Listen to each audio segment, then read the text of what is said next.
বড় ক্ষমতা আপনাকে কেউ দেয়নি, আপনি ধরে রাখুন। এটা ওর শেষ বক্তব্য। আইন শেষ কথা বলে, কোন বাতিল আবাদ শেষ কথা বলে না।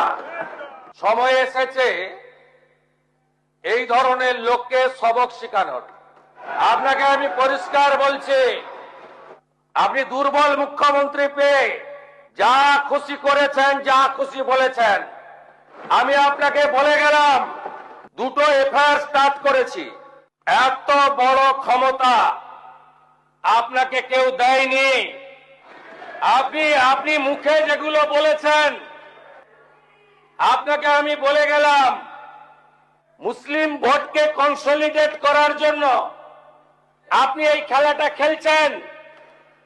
আপনি কান খুলে শুনে রাখুন, আপনাকে এইভাবে ধমক হুমকি, বেপরোয়া, লাগাম ছাড়া কথা বলতে দেব না, দেব না, দেব না।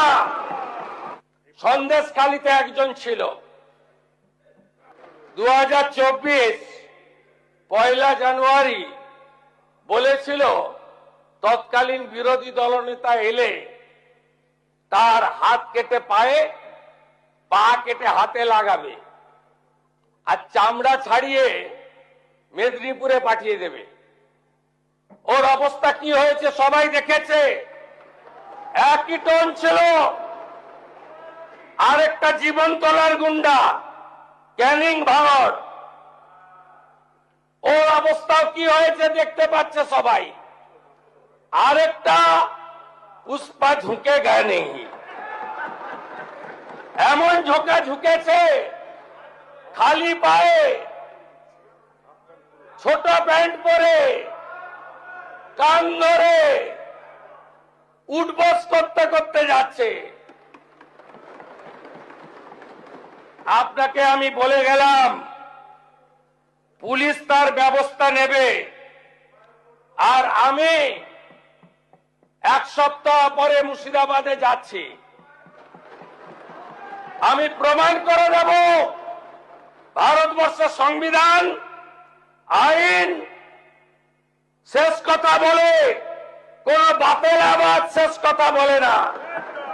আপনাকে সংযত হওয়ার, সতর্ক হওয়ার, এই ধরনের কথা প্রত্যাহার করার এবং ভবিষ্যতে এই ধরনের কথা বলার আগে 25 বার ভাবার হুঁশিয়ারি দিয়ে আমি সবাইকে আশ্বস্ত করছি। আপনারা ভাবছেন কেস হয়েছে, অ্যাকশন কবে হবে? যারা ওকে ডেকেছিল এই সভাতে তাদেরকে আগে তুলব, তারপরে আপনার কাছে যাব। যা করার করব, আমি আশ্বস্ত করছি আপনাদের। আপনি ধরে রাখুন, এটা ওর শেষ বক্তব্য। এই সরকার আইনের শাসন প্রতিষ্ঠা করবে, গুন্ডাদের শাসন সমাপ্ত করবে, নিশ্চিন্ত থাকুন।